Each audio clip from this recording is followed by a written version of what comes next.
This is me and Tanka from Copenhagen Boys. I congratulate you on having organized this your conference.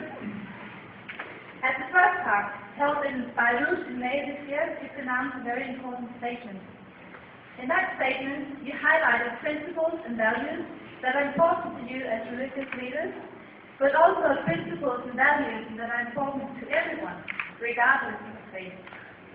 Principles of respect and dignity of human beings. Values of compassion and caring for the weak, underlining the freedom of religion and expression. Expressing your shared beliefs in the principles of equality and the rights of women, just to mention some. These are principles and values very close to my heart as well. So I really hope that this conference will be a success. You have set some very ambitious goals to move beyond words. Putting our aspirations into practice is almost always easier said than done. But you have already come a long way, and I know that your commitment is sincere.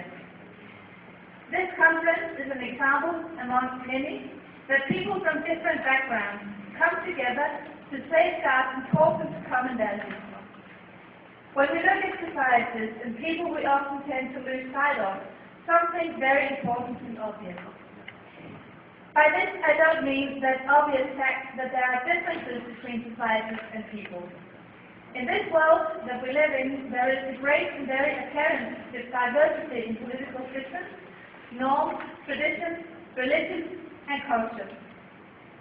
And there is also a great diversity in the values and convictions of individual people. These are the obvious facts. But another obvious thing that we do tend to overlook is how different we are, but how much we have in common. All people share the same basic needs for food, shelter, and safety. We all seek a sense of identity, togetherness, recognition, and meaning in our lives. Across the world, we organize ourselves in communities and societies in ways that may not be identical, but still bear many similarities.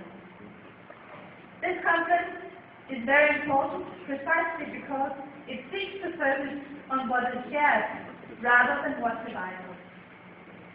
As a representative for the Danish government, I can only support the initiative taken by the Danish Arab Dialogue Conference. Continuous cooperation and dialogue amongst nations and people is very important in this globalized world we live in. We should never shy away from addressing important issues through dialogue and through exchange of experiences.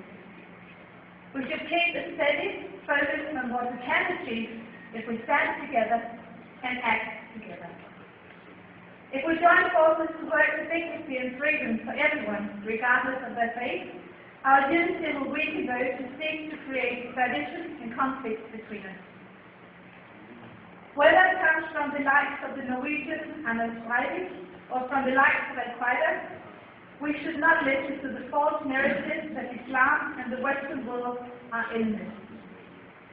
We should always remember that those who spread hateful messages, make crude provocations, or commit violence are only representing themselves. They are not representing Arabs, they are not representing Europeans, they are not representing Americans, they are not representing Muslims, Christians, or atheists.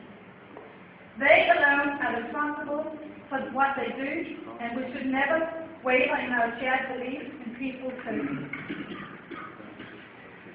As a Minister of Social Affairs and Integration, it is my job to ensure that everyone here in Denmark has rights, duties, and also opportunities, regardless of their cultural background or religious convictions.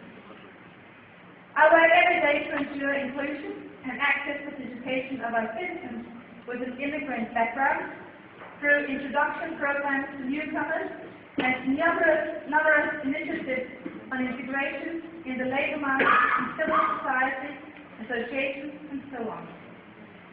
By the same token, I highly appreciate your initiative on dialogue and partnership amongst two of the world's largest religions, Islam and Christianity.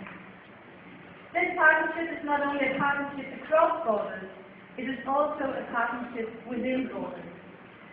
As in many other countries, In Denmark, we have many religious groups, and next to Christians, Muslims comprise the most significant religious community.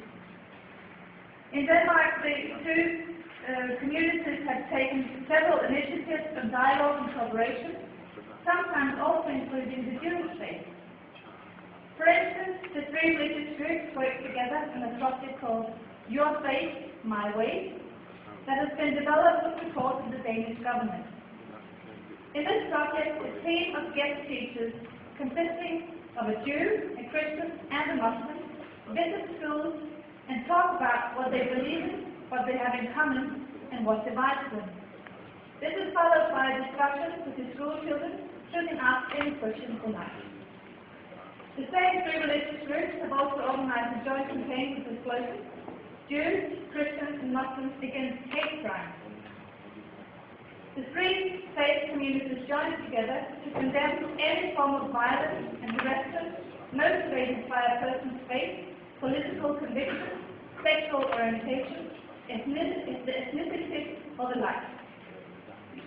It was very encouraging to see the process of this campaign all over Copenhagen, because it is so very important that we all stand firmly together when it comes to the basic respect for the integrity of the individual human being.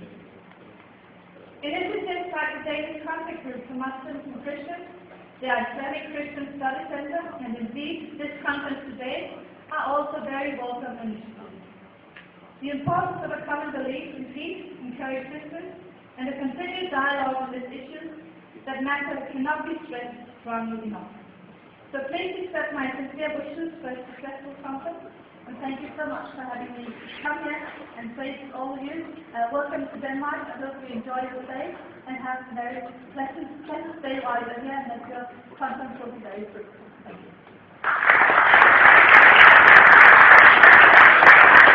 This is me and Tanka signing off from Copenhagen Voice.